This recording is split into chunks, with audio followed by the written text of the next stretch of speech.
आपका नाम? देखिए, मेरा नाम एमडी नाजिर भारती है। मैं अमन समाज पार्टी राष्ट्रीय अध्यक्ष। अच्छा, हम आज ये जानना चाहते हैं आपसे, ये कोरोना जैसी बीमारी के बारे में कि आज सरकार क्या कर रही है इसके लिए?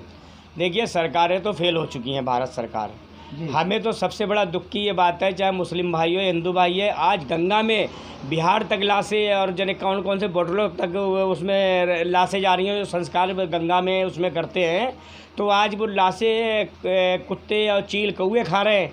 देखिए, किसी भी की मौत हो उसे बड़े बाइज्जत से तरीके से उसका दाह संस्कार होना चाहिए। ये सरकार करके रही, सरकार महामारी में फेल हो चुकी है।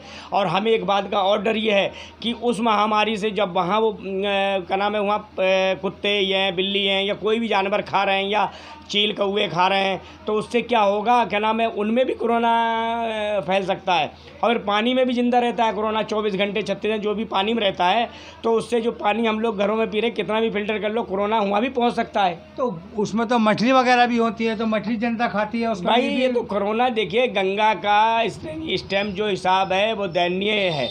बड़ा हिसाब ख़राब कर दिया भारत सरकार ने। यूपी सरकार के बस का नहीं है कुछ। योगी सरकार को इस्तीफ़ा दे देना चाहिए और नरेंद्र मोदी को भी इस्तीफ़ा देना चाहिए।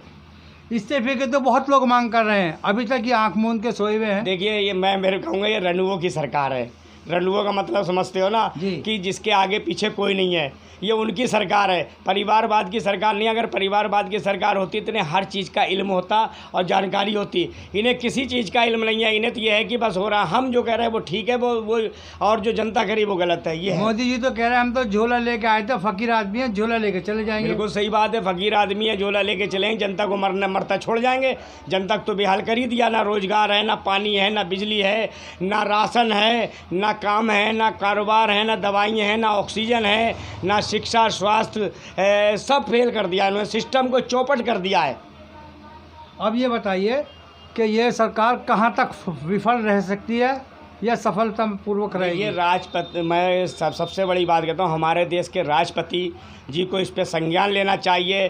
ठीक है, भाजपा ने तुम्हें चुन के राष्ट्रपति बनाया, मगर भारत हित में काम कीजिए। भारत, सबसे पहले हम भारतीय हैं, भारत के लोग हैं, भारत के लिए काम करना चाहते हैं, इसलिए सबसे पहले आप भारत के लिए सोचिए। क्यों भारत की जनता मर रही है।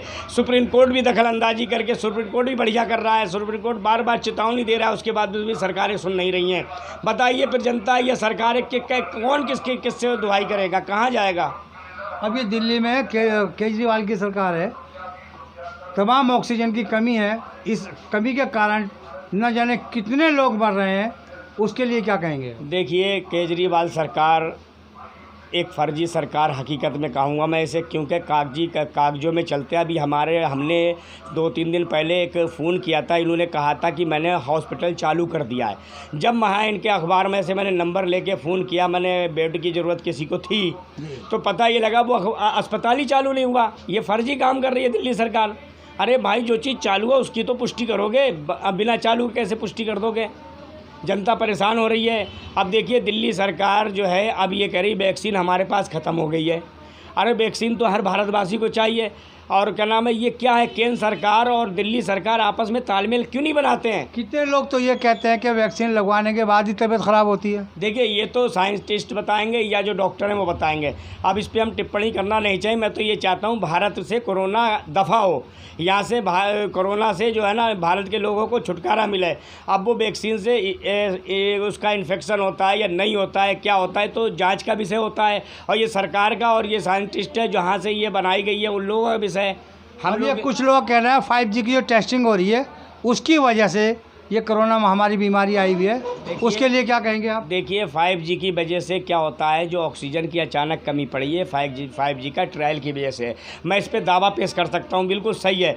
अब कोरोना बीमारी तो चली रही, कोरोना बीमारी फैली है कुंभ के मेले से, उत्तर प्रदेश से, और मोदी ने बंगाल में चुनाव से। भाई बताइए, पूरी दुनिया में इस लेवल पे आज कहीं भी कोरोना नहीं है जहाँ जो इंडिया में आज महामारी का रूप ले लिया है।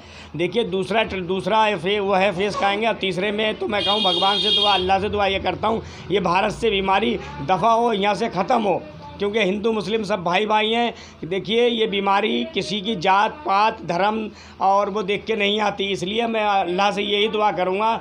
देखिए अल्लाह अब 30 रोज़े लोगों ने रखे हैं, उसके सदक़े में है, हबीब के सदक़े में इस बीमारी को इंडिया से बाहर करे अल्लाह ताला, क्योंकि ये गरीब अमीर की बात नहीं है, लोग परेशान हैं और बहुत उससे जूझ रहे हैं। पता ये लगता है आज टेस्ट हुआ, अगले दिन वो ऊपर वाले को प्यारा हो गया, चला गया। देखिए ये भी दुखद घड़ी है, चाहे कोई मरता है दिल तो दुखता है, चाहे वो कोई भी जाति का हो, कोई समाज का हो, मगर दिल तो देखो इंसान मरा है तो दुखेगा।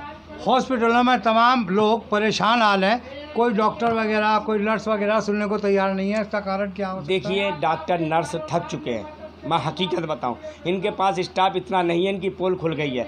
अब देखिए आप भी इंसान हैं, आप पत्रकारिता करते हैं और रातों दिन आपको हम इसी काम में लगा दें, आप क्या करें, आपको भी तो आराम चाहिए।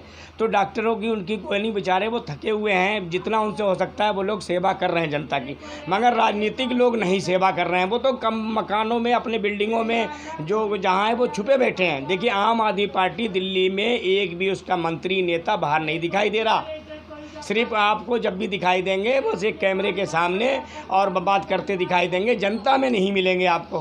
फ़लस्तीन पे जो तमाम इतना परेशानियों का आलम है इसराइल ने किया हुआ है, इसके लिए क्या कहेंगे आप? देखिए मामला फ़लस्तीन का है, देखिए अल्लाह उन्हें रहम करे, उन पे करम करे। देखिए भाई ये इसमें भारत सरकार को साथ देना चाहिए वहाँ, क्योंकि वहाँ वाकई में गलत हो रहा है, जिसे एक तरीके से कहते हैं आतंकवाद, वो भी एक तरीके का आतंकवाद है।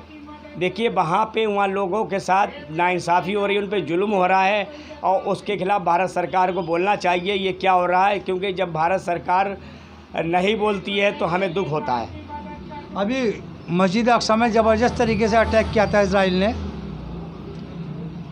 उसके लिए देखिए इन सब का जवाब अल्लाह देगा उन्हें। अगर देखिए कोई हक पर है और बातिल है तो उसका जवाब अल्लाह ही देने वाला है। देखिए हमारी लोगों का काम है कोशिश करना, दुआएं करना जी। अब लास्ट सवाल ये है कि आगे सरकार चुनना चाहेगी पब्लिक भाजपा को या कि नहीं? देखिए भाजपा तो भागती हुई पार्टी है। भाजपा ने जब भी भाजपा आई इतिहास गवाह है, जब इनका नेता एक अटल बिहारी वाजपेयी नेता थे, बहुत बढ़िया थे, उनके बाद ये पार्टी जो है ना एक हसीए पर है, ये तानाशाही पर है।